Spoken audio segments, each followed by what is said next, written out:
Minute. Okay, so basically how this goes is we have a 5 question session. We try to keep it at least under an hour, no more than 30 to 45 minutes of your time. I appreciate you coming this morning, schedule at the last minute to get on the Industrious Illumination show. Uh, so Okay. you have a doctoral degree, right? I have what? You have a doctoral degree. You have a PhD or doctoral degree. Not yet, but I'm educated. Okay, because I saw it said Daniel, but I wasn't sure if you had a. Okay, no problem. So, tell me a little bit about your background. Okay. I am a human and business development consultant and the president of Dordor Concept Limited. The Dordor Concept is into education and business development. And for 25 years, we've been in the business of training core members. Core members are those who are done with university.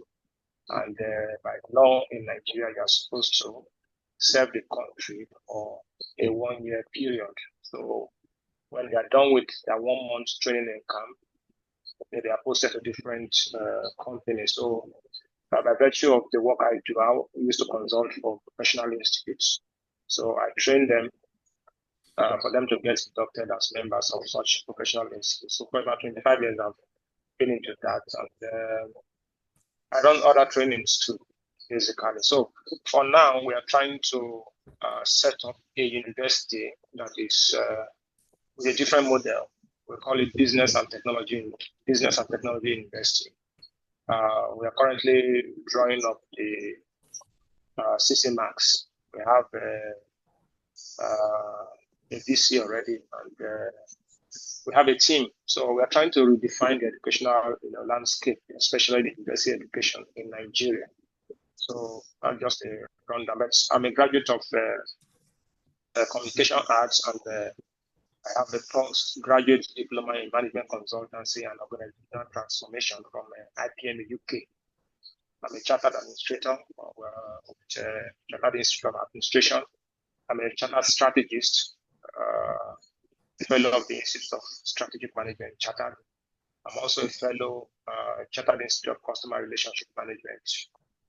And I think that's spice for now. Very good. Wow, you got a lot going on there.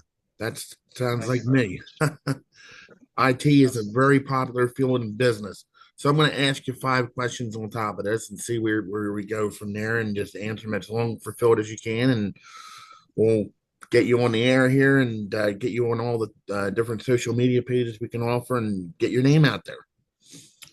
Okay, so Daniel, you built businesses in different industries, including education.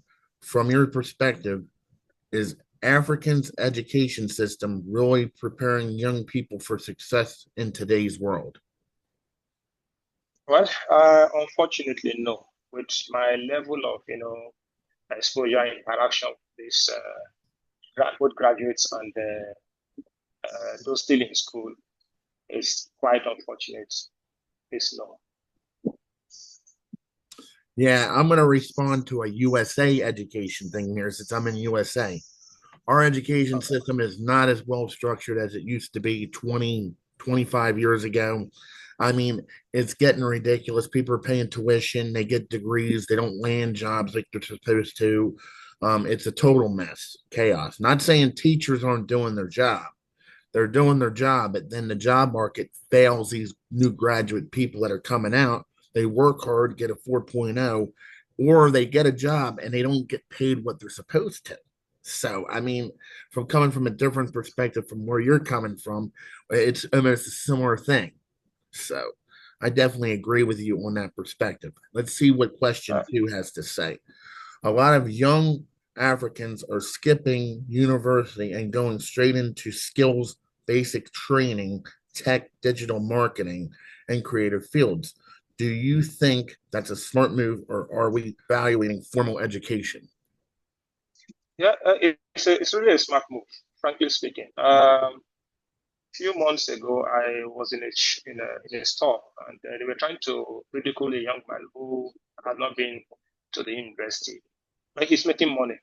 So they now asked if it's really very, very important. I said, well, I told them that knowing what I know today, I wouldn't have spent 4 years in school. I'm not saying it's not important, but the educational system today is focused towards, certification. University is supposed to be a universal place of knowledge, where if you see a graduate, a graduate is supposed to be liberal. Okay, he thinks differently from someone who didn't go to school. That is the essence of university education. When before you are inducted into some of these professional institutes that I consult for, they will say, okay, when you are taking the oath of allegiance, there's a comment or a sentence that is really very exciting. They say these people have been found uh, worthy, both in learning and in character. Yeah, these two things, both in knowledge and character, these two things are basically lacking in the university education. You see a graduate, what they are just focused on, just get that certificate. Just get that certificate. When I was in school, my lecturer told me something that as a graduate, you are supposed to be eclectic, know little of everything, so that you'll be able to contribute. Even though football is not your own field, know little of that. In every industry, so the essence of university education is to give you a broad mind, to be able to think, to be able to, assess things, different from the way somebody that didn't go to school will do. So, but the structure today, you just geared towards certificate, get that certificate. So, take for instance, in my state today, the university is on strike. The state university, one of the state universities, is on strike. Now, the students now, you see them, instead of reading, for instance, or acquiring skills, they will not. They're just filing away like that. Now, if you have a broad mind, you know that certificate is not everything. This period is the time you take to learn other skills so that when you're out, you see that you can feature everything. So basically what I'm trying to say is there's a disconnect between what they are being taught in school and the real world. You understand? So for those keeping university education and maybe pursuing other fields, IT, all those things, I think it's something that is worthy because it makes you, it helps you. You go to school 4 years, you come out, you see that you don't even know nothing. And besides, the certificate you have, you can't even defend it. So that is the state of the basically trying to say is that everything need to be looked into and reorganized effectively to fit into modern day reality. That is basically it. So those who are going back to skipping university education, going to acquire skills, the essence is being relevant. It's to be relevant. And what they are being taught is really not relevant to today's world. Take, for instance, I did consultancy work for some schools. The federal government looked at the whole sector and discovered that there is a need for entrepreneurship to teach this undergraduate entrepreneurship. Are you getting me, please? To teach them entrepreneurship. So they decided that, okay, every institution must have an entrepreneurship department. That was a smart move. But what happened was that this entrepreneurship department, having set it up, the people they sent in there to man it and to teach are people with theoretical knowledge, no practical knowledge.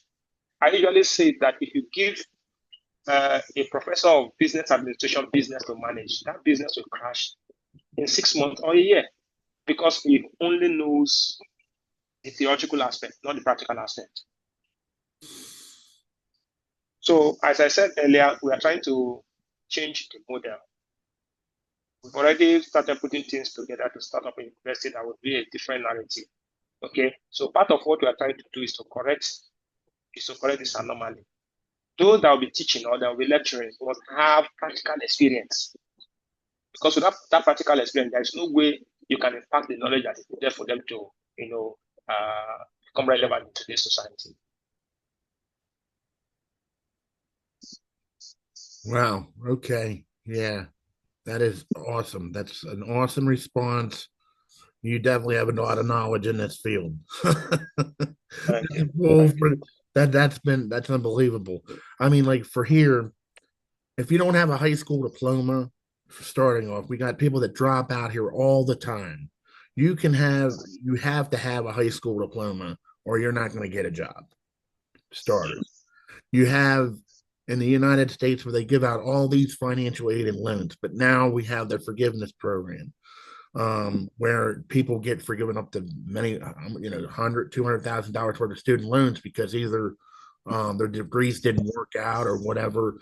And, if you're a teacher, they forgive a certain amount, or if you're a federal employee, we have all those different benefits. But then also, what we don't have is enough is like in the other countries, they give out free education. And I think they should do that because some of these people, the students don't get enough return. And when they're going into school getting a degree, they don't have enough to pay off their student loans.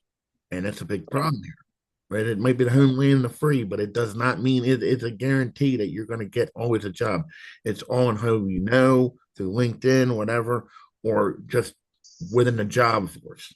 So that's what it comes down to with that point. That would be my point on that one.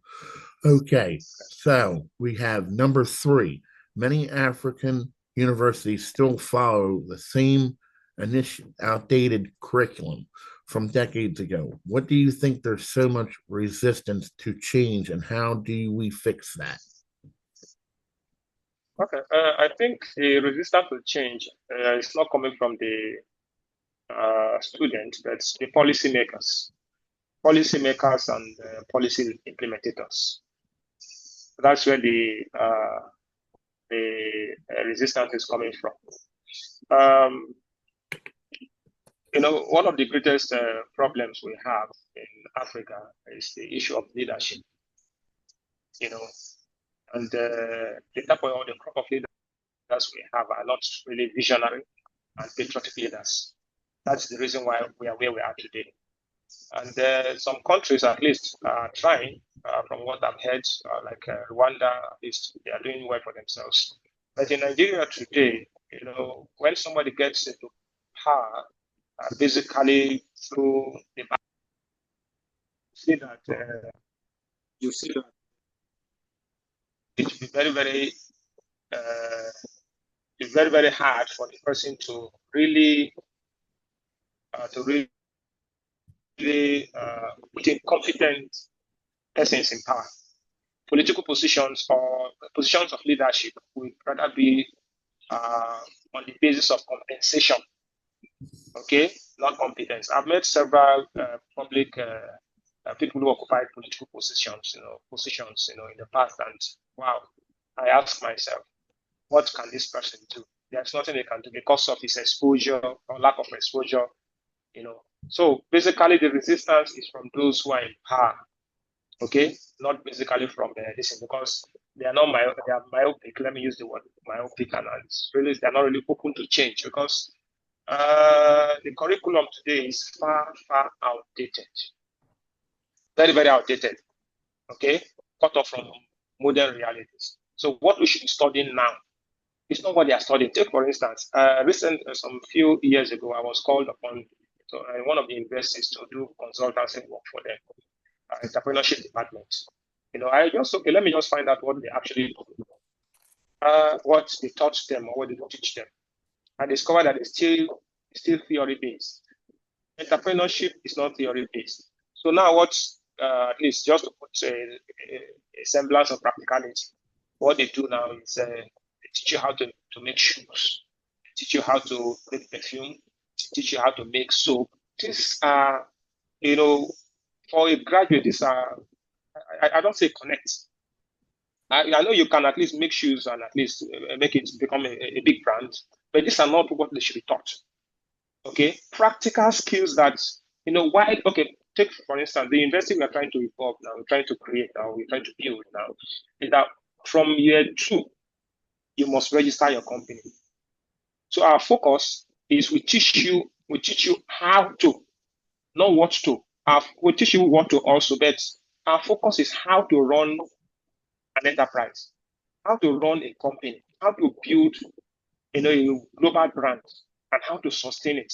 You can start small. How to, assess fund, things like that. You have that technical skill. So if you are studying accounting, for instance, our, our mission is teaching you how you can run a successful accounting firm. Yes, you must know accounting, that basic.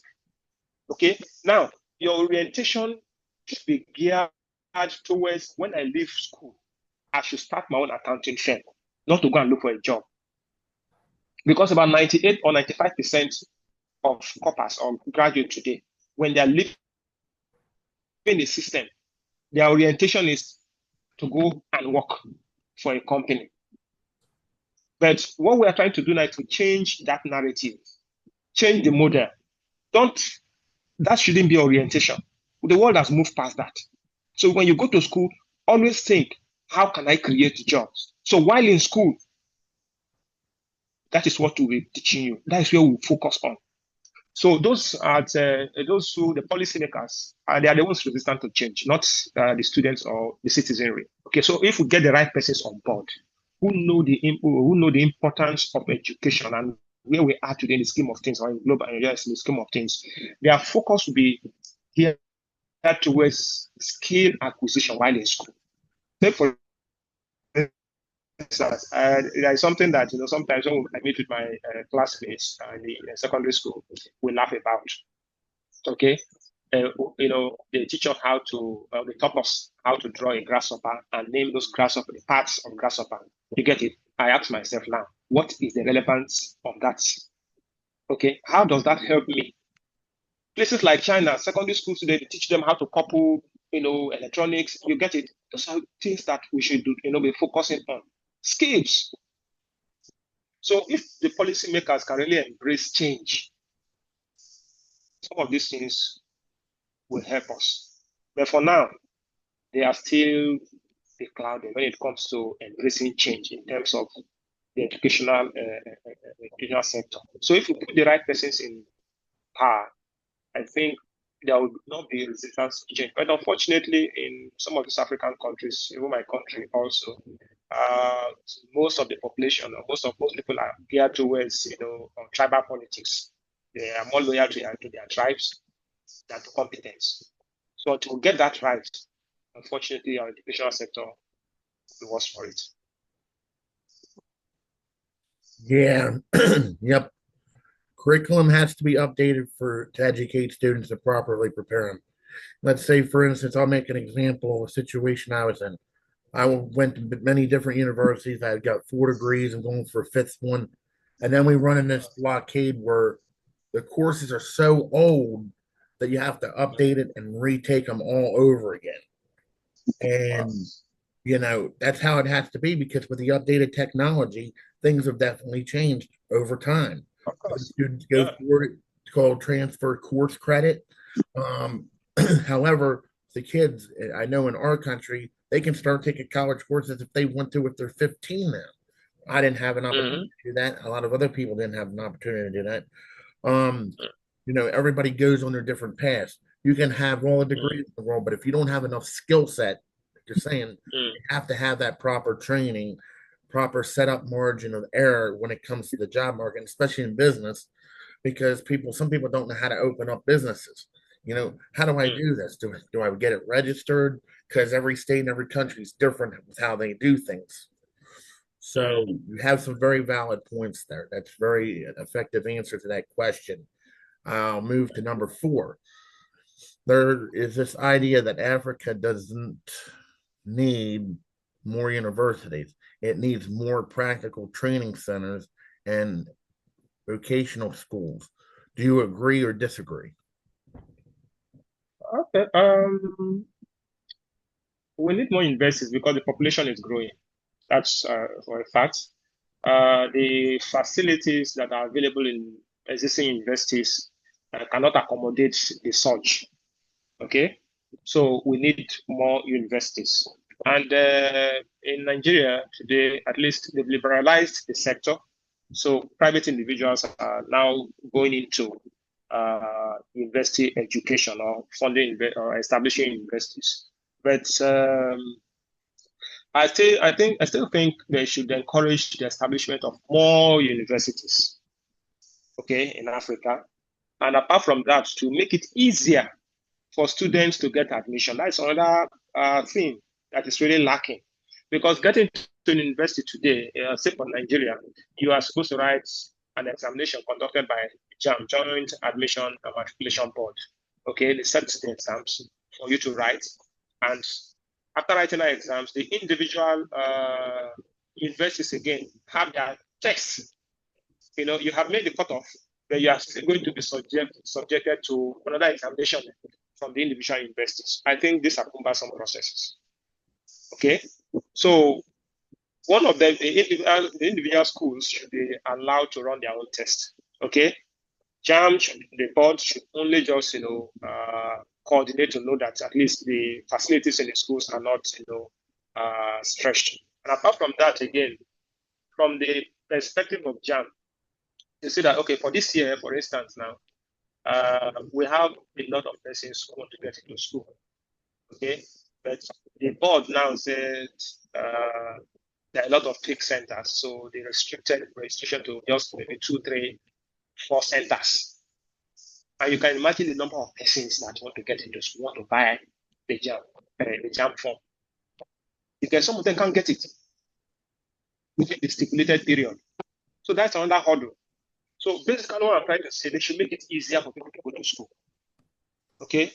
Because when they go to school, it will enrich their senses and extend their horizon. That's the essence. So apart from the fact that we need more universities, I think the focus should strategically shift from acquiring certificate of skills, acquisition of skills. I usually there's this, as I said earlier, in Nigeria, after you are done with the university education, you are supposed to go for you're supposed to serve the nation for a year. And so when you leave the university, the government absorbs you, train you for a month, send you to different organizations so that you can serve the nation.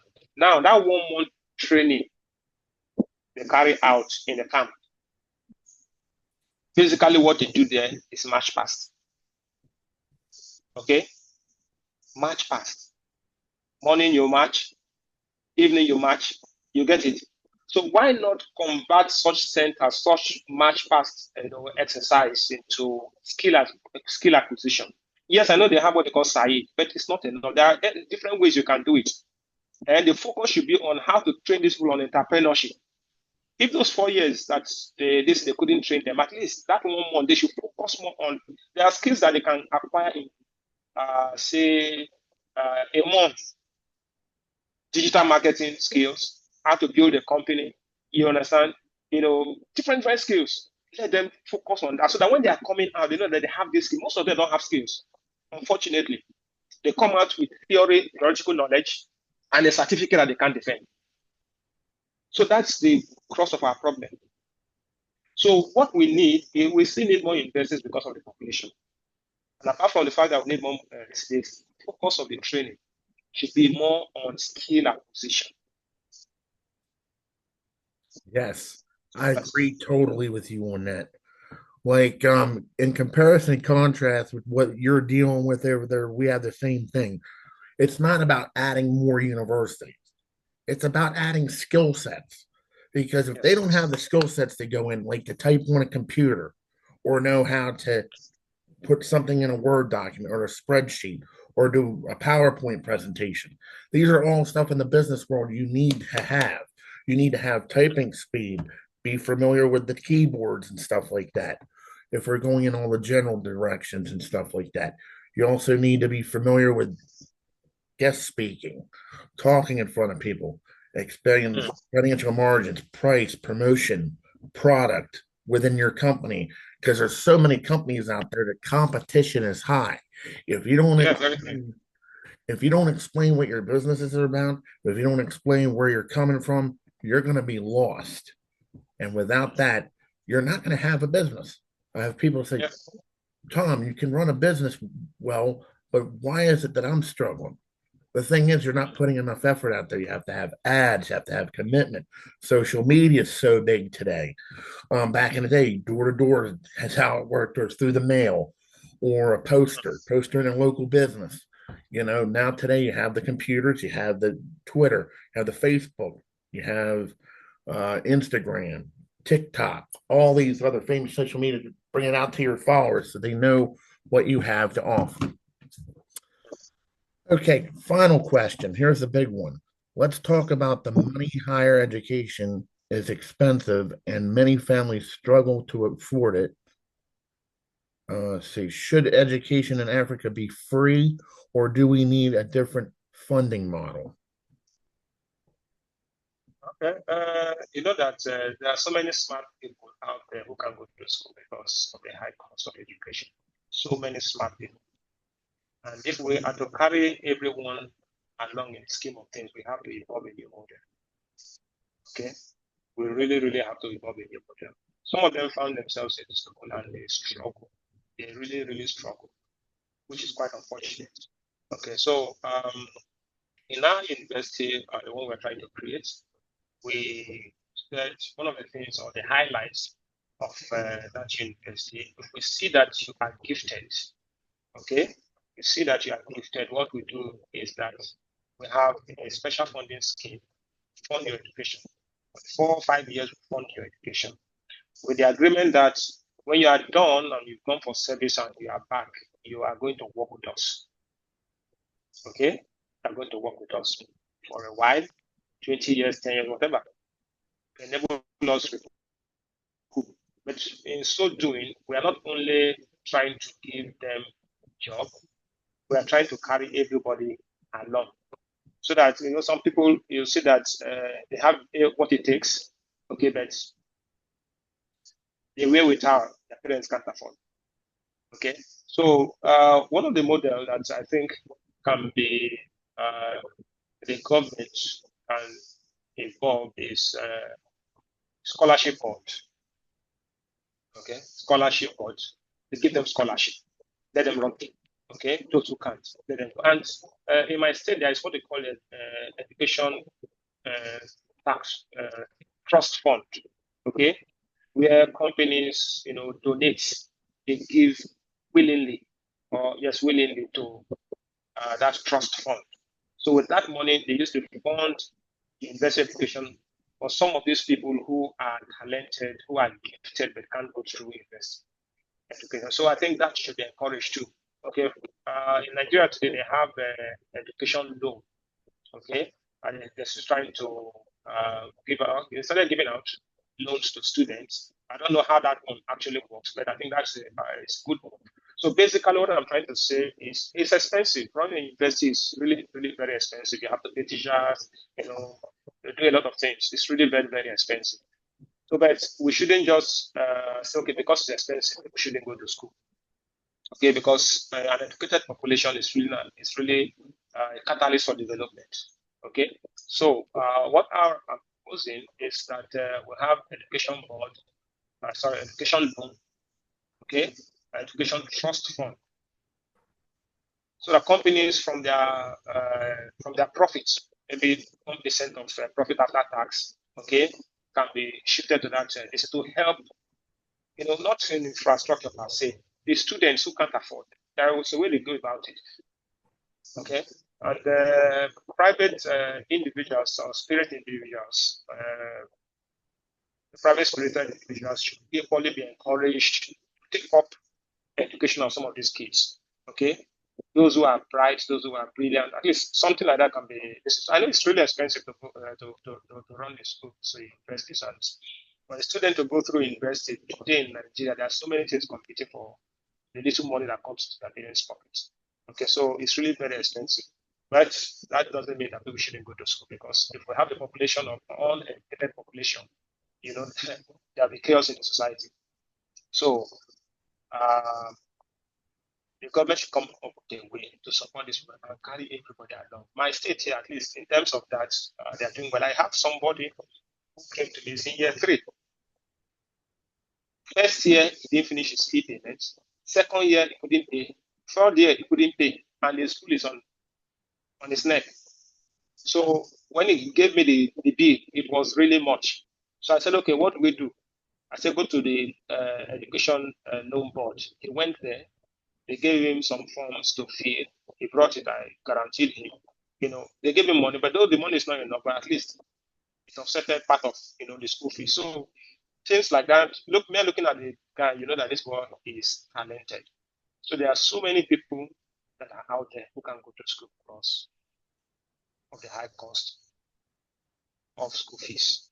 So if we evolve measures like this, we can at least accommodate a lot of them so that at least we have an educated population. And some of these people, you can never tell what they become tomorrow.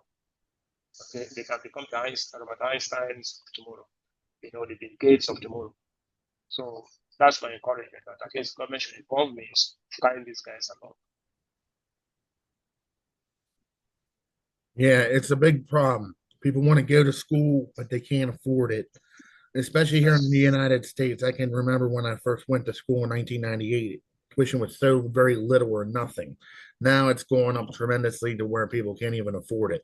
You need more scholarships. You need more like things like here in Pennsylvania, what's called the Pell Grant. It gives you up to like $2,000 or something USD. But there's only so much out there to help you with.